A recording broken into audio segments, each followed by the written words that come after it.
Good morning dear students.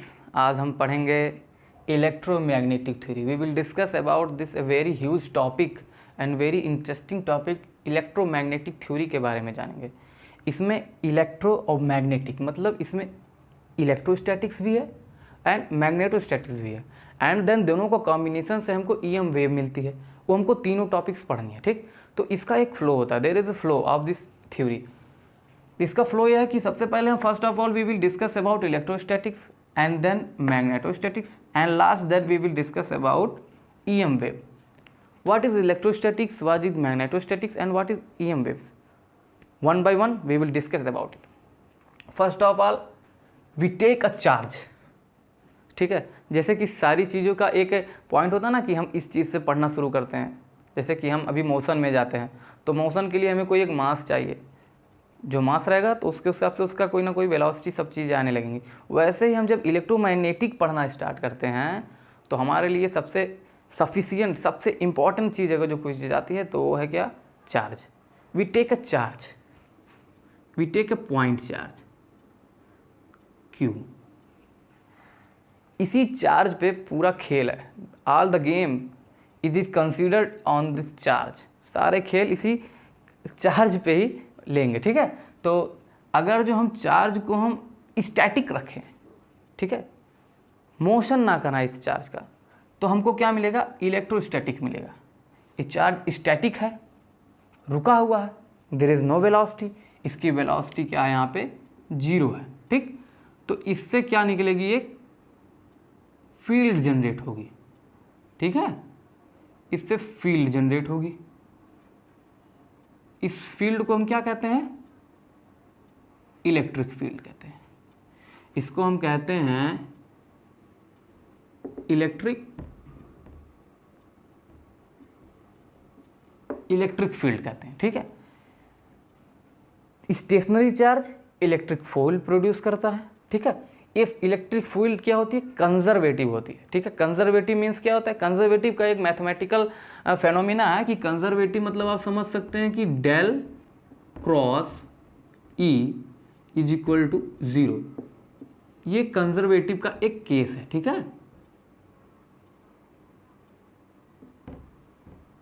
Conservative का एक case है। कंजर्वेटिव रहेगा तो ये इसको फॉलो करना पड़ेगा। इलेक्ट्रिक कोई चार्ज है अगर जो कंजर्वेटिव है तो ये इसको फॉलो करना पड़ेगा, इस मैथमेटिकल एक्सप्रेशन को, ठीक है। ये हो गया आपका हमारा इलेक्ट्रोस्टैटिक। इलेक्ट्रोस्टैटिक्स में हमको बहुत सारी चीज़ें पढ़नी है। गॉस लॉ पढ़ना है, कूलॉम्स लॉ पढ़ना है, इलेक्ट्रोपोटेंशियल पढ़ना है, ठीक है।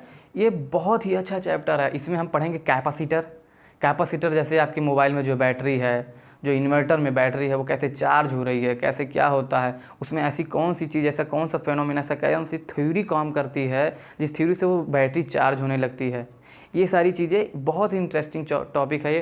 जैसे ये फिजिक्स है ना, फिजिक्स जो है नेचर है, आपको दिखाई देता है क्या हो रहा है क्या नहीं हो रहा है, क्या हो रहा है क्या नहीं। वायर में करंट फ्लो हो रही है, आप इसको आभास कर सकते हैं, बटन दबाते हैं तुरंत बल्ब चालू हो जाती है। This is a magic of physics, ठीक।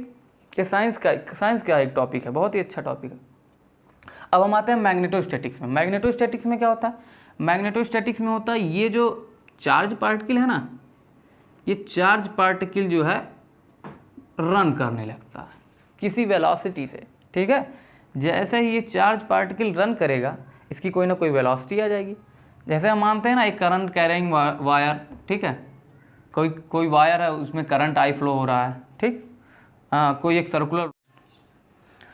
तो हम लोग कहाँ पहुँचे थे, हम लोग कह रहे थे बात मैग्नेटोस्टैटिक की। तो मैग्नेटोस्टैटिक जो होता है वो चार्ज के रन करने से प्रोड्यूस होता है, ठीक है।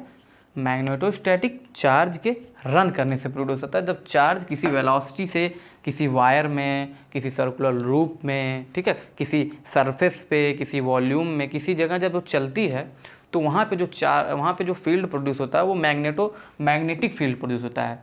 तो मैग्नेटिक फील्ड जो होता है मैग्नेट के कारण भी होता है, ठीक।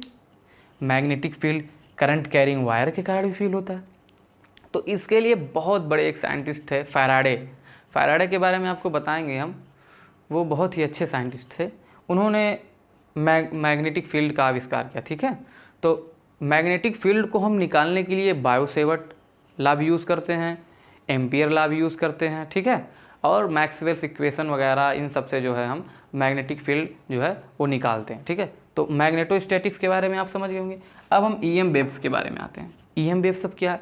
वही चार्ज, हर जगह चार्ज ही आएंगे, कहीं कुछ और नहीं आएगा। There is nothing about nothing, हाँ, but charge is very important. कुछ भी नहीं, बस चार्ज ही है सब चीज़।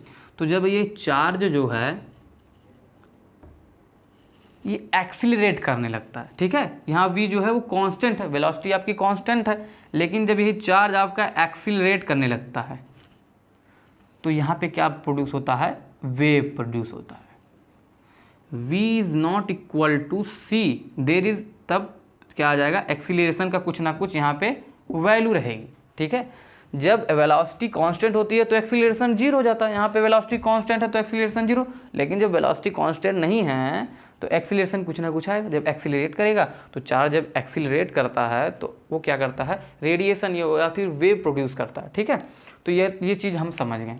अब इसमें जो है मैक्सवेल्स इक्वेशन से हम इसको सारी चीज़ें, सारे फिनोमेना समझते हैं। मैग्नेटोस्टैटिक्स में भी मैक्सवेल इक्वेशन आता है। ठीक है, और क्या नाम है आपका, मैग्नेटोस्टैटिक्स में आपके पूरे बायोसेवर्ट लॉ, एम्पियर लॉ, ठीक है, ऐसे बहुत सारे लॉ जो हैं वो आते हैं।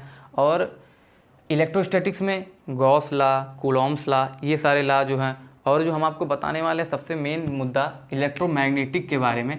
तो इलेक्ट्रोमैग्नेटिक्स देखिए, आपको करंट भी इसी में पढ़ना है। ठीक है, एसी भी पढ़ना है, डीसी भी पढ़ना है। ठीक, आपको क्या नाम है, अर्थ एज अ मैग्नेटिज्म पढ़ना है कि अर्थ जो है वो भी तो एक मैग्नेटिक के तौर पे ही बिहेव करता है।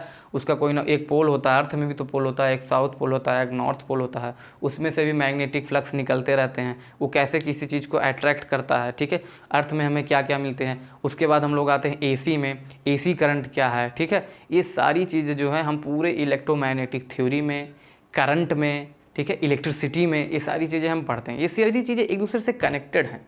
ठीक है, आप जब पढ़ना शुरू करेंगे ना तो आपको बहुत मज़ा आएगा इसमें। तो हम जो है अगले वीडियोस में जो है एक एक टॉपिक के बारे में डिस्कस करेंगे और आपको एनसीईआरटी से भी पढ़ाएंगे। कुछ अच्छी बुक्स जो होती हैं आपको हम प्रीफर कर दे रहे हैं, आप एनसीईआरटी पढ़िए। बुक्स के बारे में जो है हम प्रीफर कर रहे हैं आपको कौन कौन सी बुक आपको पढ़नी चाहिए।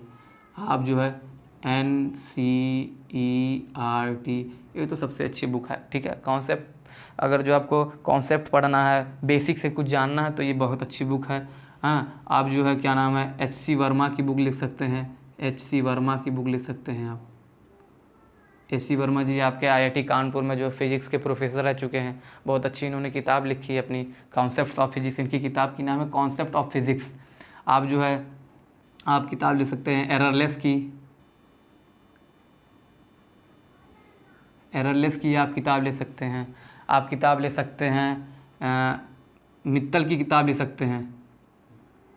ठीक है, ये सब किताबें आप ले सकते हैं, आपको एक बहुत अच्छा नॉलेज मिलेगा इन सब किताबों से। किताबें पढ़नी चाहिए। देखिए, किताबें पढ़ने से क्या होता है ना कि हम नोट्स पढ़ लिए, लिमिटेड चीज़ें हैं, ठीक, लेकिन बुक्स पढ़ लिए लिमिटेड से भी ज़्यादा, मतलब नोट्स जो है बुक ही से तो बनाई गई हैं। ठीक, तो बुक्स पढ़िए, बुक्स पढ़ेंगे तो आपका नॉलेज जो है और ब्रॉड होगा। ठीक है, तो आज का हम सेशन यहीं पर स्टॉप करते हैं और अगले सेशन में हम बात कर देंगे। Thanks for watching my video.